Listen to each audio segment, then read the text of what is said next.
Welcome to Pull the Pin Ready War Room Edition. I'm Jim. With me as usual today is Mike and our special guest, Scott. Mike. Hey, Jim. How's it going? Mike, that's your cue to say hello to Scott. Hey, Scott. Oh, I did that already before the show. Sorry, man. I'm sorry. That's okay. That's okay. Yeah. I never get tired of it. Yeah, we go way back, man. I'm sorry. Yeah. What, 5 minutes? Yeah, about that. You can't stand him already, huh? Yeah. Wait, who are you talking to, Jim? Oh, neither. Nobody knows. Yeah. Who are you talking to? All right. Well, Scott, being that I know you already and Jim doesn't, why don't you tell us a little bit about yourself? Well, let's see. The company IT guy.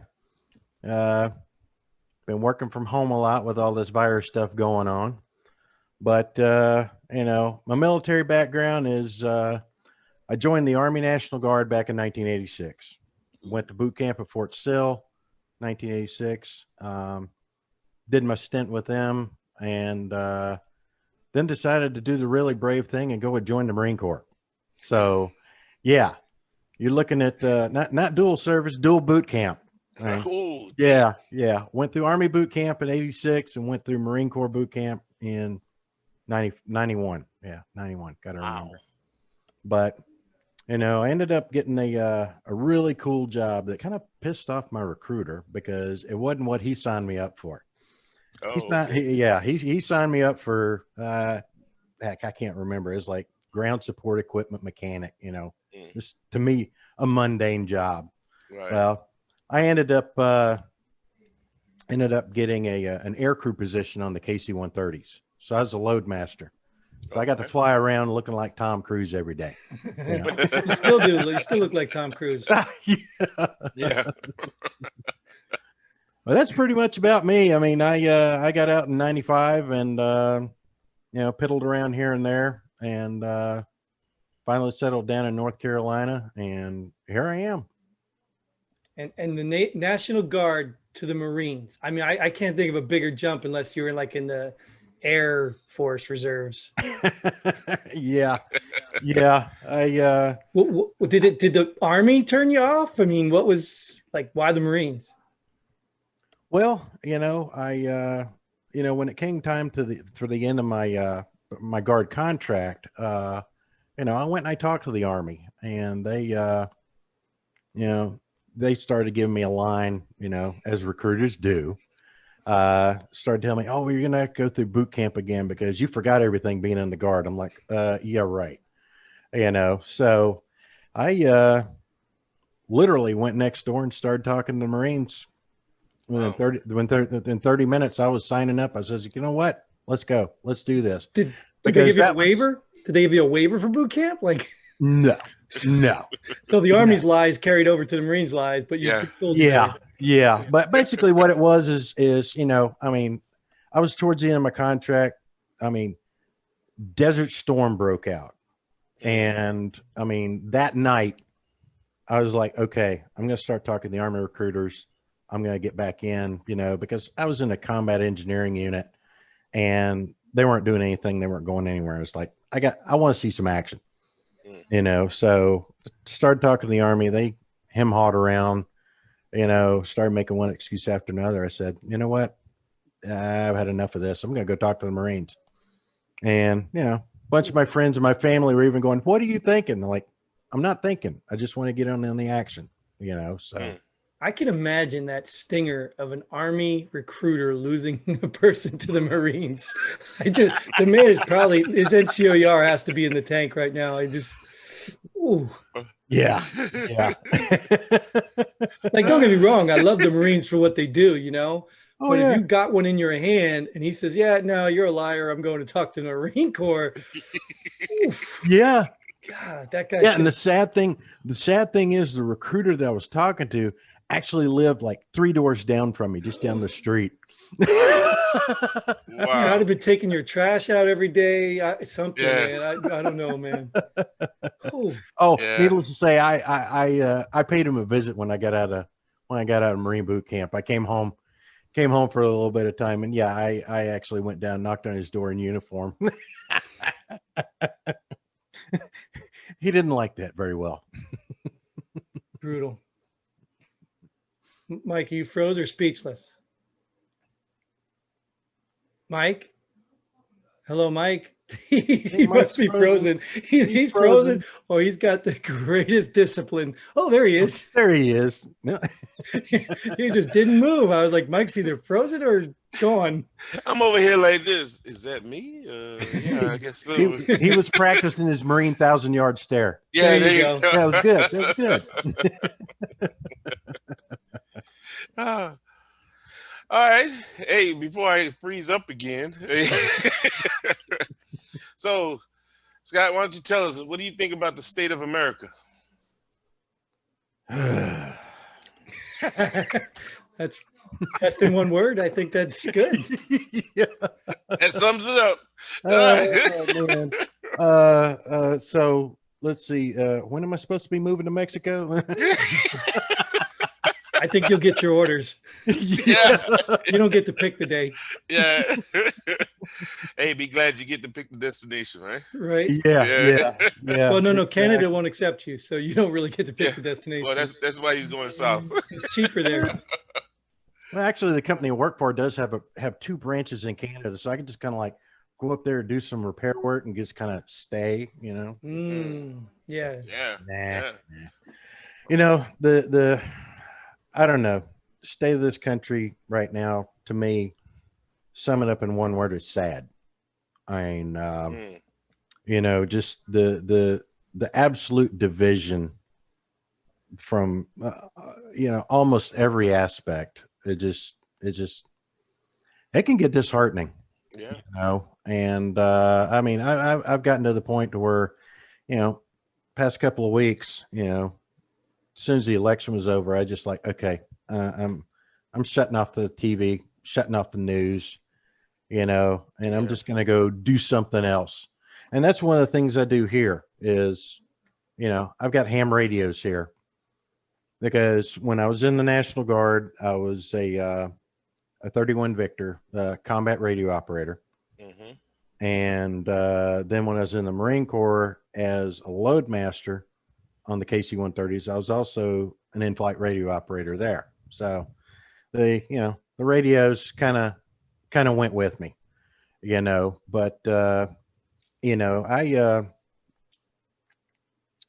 just don't know. I mean, the state of the election, you know, that's up in the air. Obviously, this is probably I'd say one of the most tumultuous ones since, you know, the Bush Gore thing. You know, and with all the different groups that you've got out there, you know, you've got Antifa, Black Lives Matter, I'm Republican, Democrat, you know, I mean, just everybody's just seems to be at everybody's throats one way or another. You know, I think like you're talking about, I think for us veterans, I think it's really harder to accept this. Why most of us say it's sad, because we all go into the military and all those labels disappear. You know, we bunk and fight with all kinds of different people who believe all kinds of different things. And we still do what we need to do for the sake of this country. But when you look at the people, you know, around you, they really don't have that same mentality. And it's just disheartening. And no matter what side of that label you fall on, you just can't believe that the people on the bottom level of this, and when I say bottom level of it, I mean, all this is coming from the politicians and the people who have the power and money. The people in the bottom are the ones fighting with each other. And yet the people on the top are the ones that continue to get rich off of us and make laws that don't apply to them, but apply to us. And if the anger and division was controlled and put in the right direction, maybe we could actually change the politics or the corruption in the politics. Well, That's not happening. Yeah, that's true. I agree 100%. And that's why when you say it disappears, I would say it doesn't disappear, but all of that goes to goes aside for people in the military, because, hey, we're here to do one thing, you know, go to war, kick some ass, and going home, you know. And I don't care how you feel. Jim, you know, we've been in the foxhole together. Scott, same thing. I don't do they do foxholes in the Marines, but yeah. So Yeah, yeah, yeah, yeah, they yeah, do. Yeah, yeah. 3 for each guy. yeah. But no, you know, no matter what it was, what your belief was, just like you both touched on, you know, one mission, one team, one mission, and I still carry that to this day. And you know, just to expound on what Jim was saying about, I just can't see, I can't understand why more people can't see that. You know, I think it's designed that way because if we all come together, right? Democrat, Libertarian, Greenpeace, what peace, whatever, Republican, we all come together and say, okay, all right, Biden, you have the throne. Now you're either gonna show up or we're gonna vote you out just like the last guy and the guy before that. You know what I mean? And then, you know, we're America. We're Americans. So okay, he's the president, if everything comes the way they're saying, but he's the president. Let's support him. I don't care if you don't, but this division, let's stop it. I said the same thing when Gore couldn't even win in the home state, but that's beside the point. But but when that was going on, I said, yo, all it is showing more of a divide in the country. And I can't stand it, you know? And like I told Jim in a previous episode, I'm used to this from a certain side, you know, the whining, the crying, or whatever. And I'm just normally sitting there saying, hey, they won. America has spoken. Let's move on. As simple as that. You know, and I can't stand it when people sitting there, unless you have something concrete where I could show Jim was cheating on some voting thing, you know. But no matter what, you can always show a little. They always have this tit for tat where, you know, Jim was cheating over in Michigan. Well, Mike was cheating down in Florida, you know. And we're not even going to talk about Scott. Let you me know ask what I you mean? though, Mike. Let me ask you though. Yeah. Do you not think there's concrete stuff on Mr. Biden? Do you I'll not? put it like this, and I say this all the time. I even going all the way back to 2000 when Gore lost, rightfully so, to me, lost. Because I always go back to you didn't win your home state, dude. Sorry, you know. But I don't know. But if there were something concrete proven, it wouldn't surprise me. It wouldn't surprise me at all. And I would say that for both sides. Yeah, I think a wise man on this show once said 330 million people, and those are the best we got. Yeah, yeah. Those are the best we got. Yep. I mean, the vice president elect allegedly calls the president elect a racist and then accepts the vice president spot and then says, oh, it was a debate. Change this from is who within. you want. Yeah. It just baffles me, dude. I get it. You don't I'm like right there Trump. with you. You don't like Trump's harsh ways. I get that. Yeah. Turn around and say that. I mean, the Libertarian Party should have just been through the roof this year, or any one of those other Green or Constitution parties. No, just stick with Libertarian. That's good. No surprise there, Scott. Guess who votes Libertarian? I don't know who.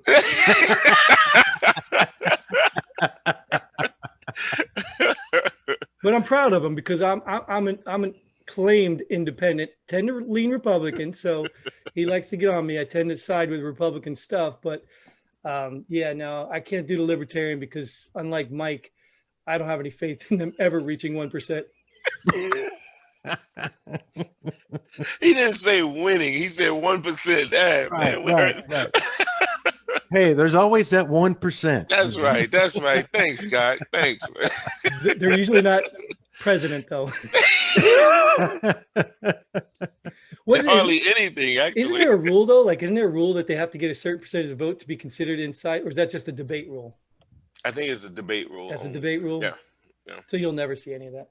Okay, thanks, Jim. Moving on. Next question. Hey, Scott. Hey, Mike. Yeah.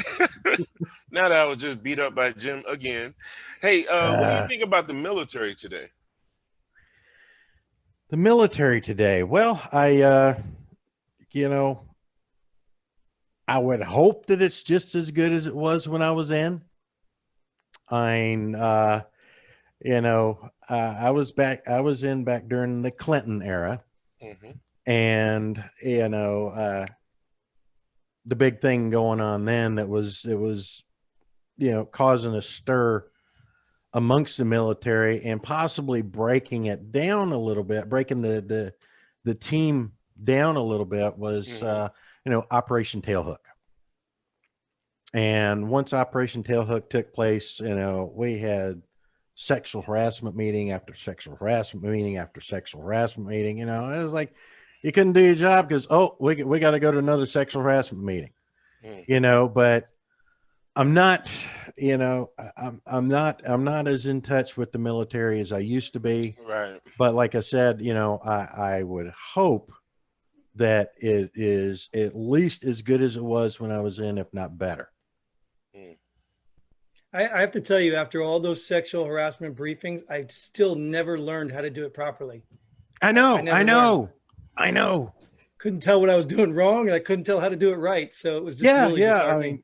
That's the way we always looked at it. It's like, okay, how to do it without getting caught. But I did discover that I could be a victim of it. Don't know how, but I could be. Well, I've had a case like that. You just wanted to be a victim, Jim. Yeah. I tried hard. And that itself might have been sexual harassment. I don't know. Yeah. They can't keep up. I would say up until maybe 5-6 years. I think it was when I was contracting in Afghanistan is when I realized, wow, I used to think our military was weaker. Back then I would say weaker today than it was when I was in.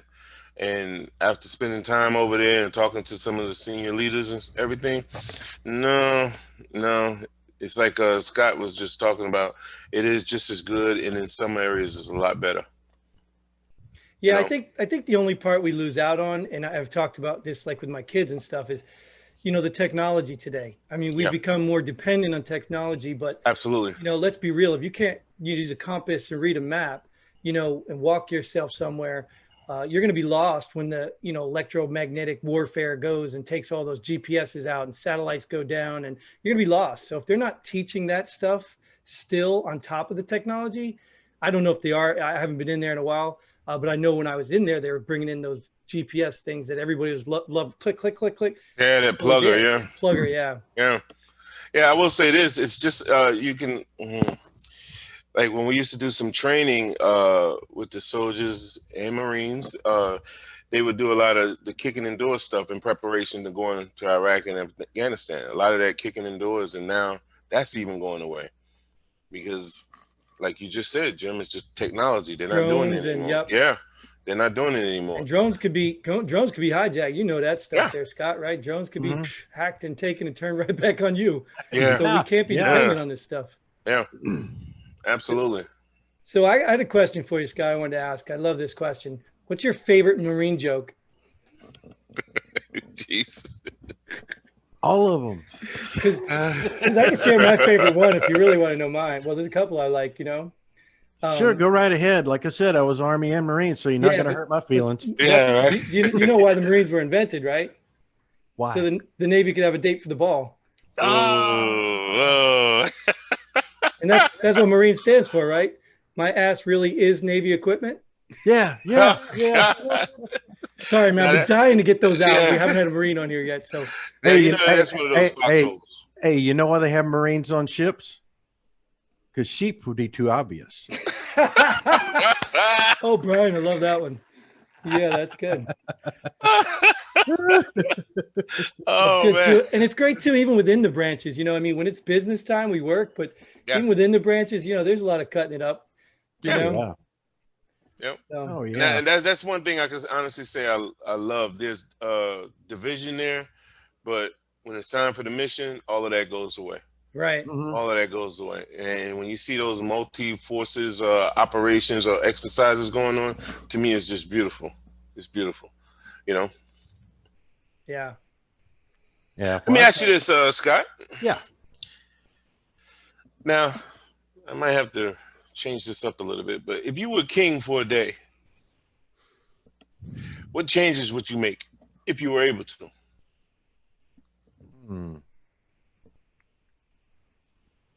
King for a day. Mm-hmm. Well, definitely going to have everybody drinking beer by 5 o'clock in the afternoon. I love this question because the answers again are just Yeah, I love it, man. Let's see. What else? Oh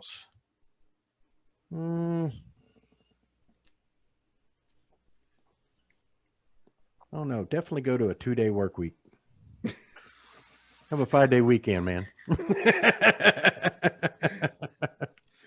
think some countries do that, don't they? Yeah, I think so. So what we have here, Jim, is I'm sorry, I can't go libertarian. I'm going Scott. He's got my vote. Scott party. Yeah, 2 days. You had only 2 days you're working, and on Mandatory those 2 beer by days, 5. yeah, you gotta have a beer by 5. That's it, dude. You got me. You know. There you go. All we're missing is the group hug. Yeah. Oh wait, wait. That's maybe, all right. maybe that's not. All right. Too soon. Sorry. But you wear hug your name yourself, tag. Jim. You wear your name tag on your pants. I mean, what? Come on. What, are you afraid to lose them? No. There's another story behind that. I'm not sure we want to hear it unless you got to tell. Yeah. No. This is a family program, right? No. No. So that's not a way out. Yeah, right. What was it? They sit there and they said the reason why the Marines had name tapes on their asses was so the Navy knew who their boyfriend was. Oh God. Yeah, there's a lot more vulgar ways of putting that, but Yeah. That's all right. That's all right. Yeah. I think in the Army we had the barrel, right? Who's turning the barrel? Have you ever heard that one? I never heard that. All right, I won't explain it. Next question. It's Army. Move on. We're not necessarily family friendly, but we don't want to go too far. Yeah. Well, you have anything, Jim? I mean, we can jump right into. Oh, I do have one thing that I definitely wanted to make sure was well aware here of Scott, because he didn't share any of this. But you don't know the power of the dark side. I don't know. I don't know how much Scott wants to share, but that's how I met Scott. He is the most awesomest Darth Vader I've ever known. Really? You don't want to share that? You embarrassed, Scott? No, that's fine. As a matter of fact, Mike, I am such an awesome Vader. I have my own trading cards. Bam! There you go. Yeah. Wow. Nice. He's got ham radios. I got this and this. Cool. But, yeah, hey, I did want to ask you because I forgot we walked into something. What do you do on those ham radios? Like you just talk to people, like yeah, just random people out there, like, or you trying to reach people on space? What, like? No. There's other ham radio operators. Now you do mention the space part. There's one thing that I have been trying to accomplish, which I haven't had much luck with, but you actually can make ham radio contact with the International Space Station when it flies over. But the window of opportunity is very short. You might get anywhere from a 3 to 6 minute window of being able to make contact. However, you're not the only ham radio operator trying to make contact. So what happens is what they call is a pile up. When you've got like 200 or 300 people all in the same frequency, all trying to talk to one individual. Yeah. Who doesn't want to talk to you? Exactly. No, believe it or not, spam folder. Yeah. Oh, believe it or not, the majority of the astronauts that are on the International Space Station are also licensed ham radio operators. They each have their own call sign. Nice. So didn't know that. it's pretty cool. I mean, I mainly do a lot of listening. I try to tune in and see exactly how far I can receive. Okay. And I've gotten some contacts in Russia, in Ukraine, in Germany, and England. Did they find any emails? Huh? Did they find any emails? As a matter of fact. Now you're talking about with the handheld? No, with Oh, the okay. yeah, the base units. He Oh, No, must okay. have a big antenna in his backyard. yeah, Uh, oh, you do? yeah. Oh, okay. I've got two antennas in the backyard. One's about 30 feet tall, and the other one is 124 feet. Wow. Yeah. Okay. I have to ask, why? No, He's I got to really mean reach that. Russia. Like, duh.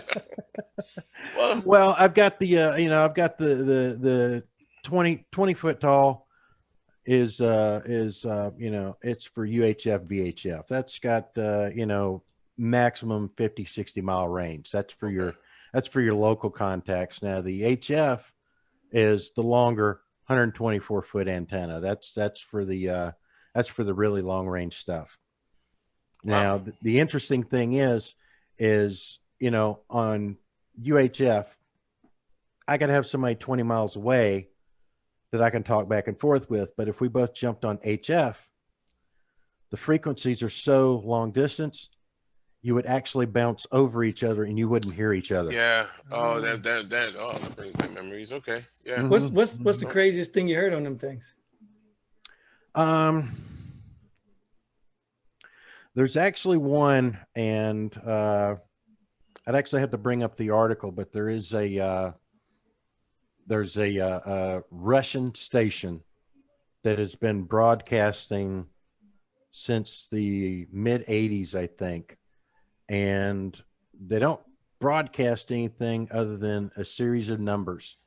And it's the same series of numbers, and they'll repeat it 5 or 6 times once every hour on the hour. And, nobody's ever been able to track down where the origination is, what the purpose of it is. A lot of people have a lot of, Cold War rumors and theories and things like that. But that's one of the weirder things I've heard on the radio. I mean, That could be that could be evidence of collusion. it could be. Not with me though.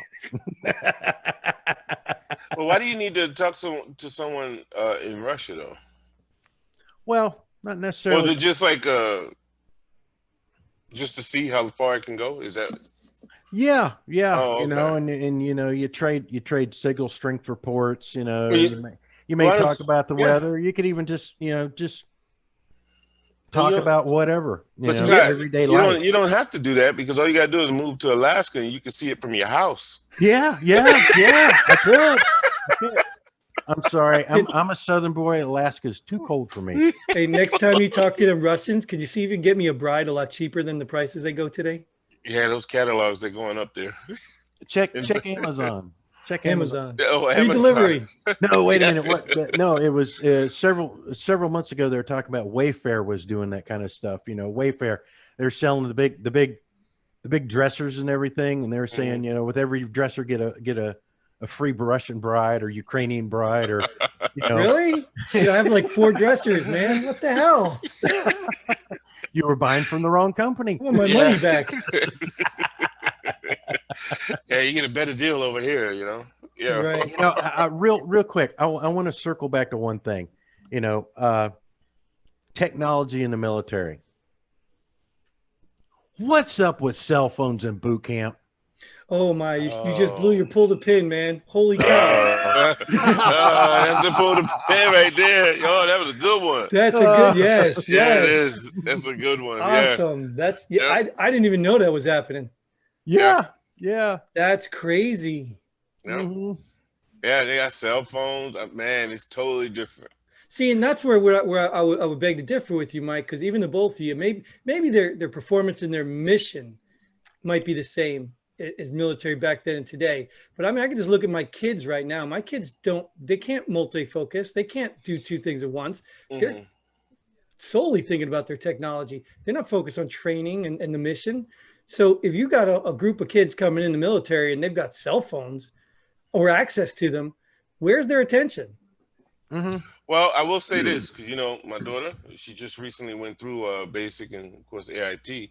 Now in basic, unless it's different, well, no, because it's all basic is basic. It's supposed to be. They didn't have a cell phone. and it took all the way up until like was 8 weeks. So I think week 7, the weekend they can sign them out, but then they had to turn it back in on Monday until graduation or something like that, if I'm not mistaken. But I do. But let me. They can't have the cell phone, Scott, but they can have a tablet. Yeah. Tablet. Yeah. Or what? Tablet. Yeah, that's what I'm saying. So you can get on Facebook, isn't that FaceTime or whatever that thing is? You can get on these apps, and it's like just like making a phone call. So I was like, why don't you just? Mommy, my drill sergeant was being mean to me. Yeah, Oh, God. yeah. I mean, it's bad, man. It's bad when you compare it to back in our days. Wow. Yeah, I remember we used to, even to make a phone call from overseas, you had to get this secret phone number and you had to put it in and crank this thing and do all this crazy stuff just to call home. Yeah. Now. But it's like he said, technology, man. It's a blessing and a curse in a lot of ways. Mm-hmm. Yeah. Mm-hmm. That's crazy. I knew a guy in when I deployed once who ran up like, I don't know, it was like a couple $1,000 bill because he kept sneaking in there, calling back, and he wasn't supposed to be. Yeah, he had a real problem with disconnecting with his girlfriend or something. I don't know. Yeah. So yeah, crazy. Oh, that's cool. Well, sorry I messed up my pull the pin there. Well, hey, that's you. Unless you got another one, we can go ahead and close this out here with another one, or if you want to just count that as yours, we can close it on that. Either or, unless you got something else. There's no such thing as a vet having only one pull the pin. Yeah, in all fairness, that was for the military. I mean, we should hold them to a civilian pin. Oh yeah. Yeah, we should have to hold them to something out there in the civilian world. Because I got another one. I got another pull the pin. Well, there we go. Let's go. close this out with your pull the pin. You take it away, Scott, when you're ready. Okay. On the subject of military technology again. What's with the ACOGs on the ARs, man? Mike doesn't know what an AR is, so you have to explain that. That's the rifle, man. What are you talking about? The ACOG is a sight. Yeah, sights on a military rifle. Yeah. Unless you're a sniper, no. Because in my mind, granted, yeah, I'm old school. I was trained, raised, and shot on iron sights, open sights. If I drop it, I get it knocked out of my hands, it hits the ground. What's it going to do? I'm going to pick it up, keep shooting. There you go. You got a sight on there, little red dot sight, whatever type of battery operated sight it is they've got there. You drop it, it falls off. What's the kid going to do? It's going to be like these kids nowadays with digital watches. Their batteries run out. They look at an analog clock and go, what's that? Yeah. I mean, yeah. That's true. That's what I was meant by the technology is changing so much that these guys are becoming dependent. And I even think those battery operated sights would be affected if there's any electromagnetic stuff, right? Isn't it? It doesn't just affect electronics, doesn't it? Well, those are electronics now. Yeah. I mean, I don't know all the details of what those ACOG sites have, whether it's just they have illumination, if they have a red dot. I don't know if they have, I don't know if they have built-in rangefinder or anything like that on them, but anything that will run off of a battery electronics. But just me, I'm like, you got something there that's going to break. Yeah. Right. And once it breaks, what are you going to do then? Can you still pick it up and shoot? I don't know. Were they taught that way? In my opinion, if they're going to train them with sights, if they're going to train them with ACOGs and scopes, they need to train them with iron sights as well. Yeah. Right. Well, that increases the amount of training now.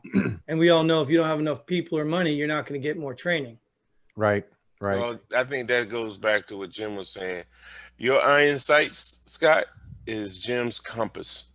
You know what I mean? Yep. Mm-hmm. Those ACOGs is a plugger or whatever they have today. I'm all for the technology. You got to use here. it, but you need to learn without it, and then get it. Yeah, it's kind of like learning basic math, and these days kids can't even do that without a calculator. Right. You know what I mean? And I'm like, wow, okay. They'll be lost like when that time happens where there's a electronic warfare happens and all of that stuff is wiped away. Okay, 30 round magazine, box of 20 ammo. What am I supposed to do?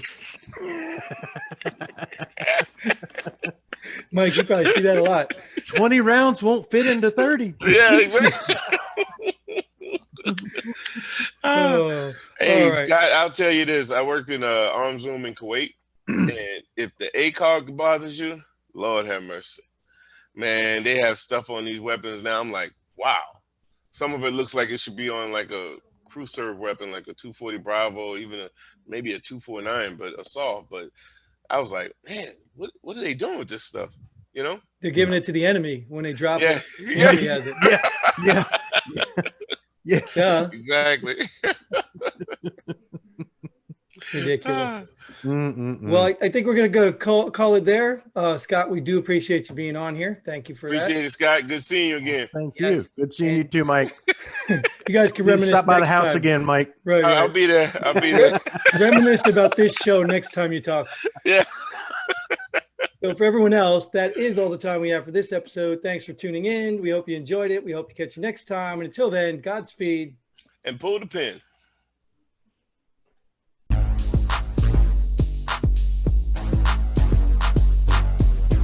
Thanks for joining us here at Pull the Pin Already.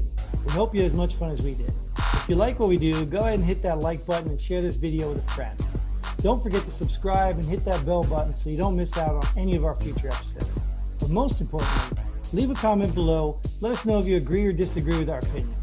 Hope to see you here next time on Pull the Pin Already.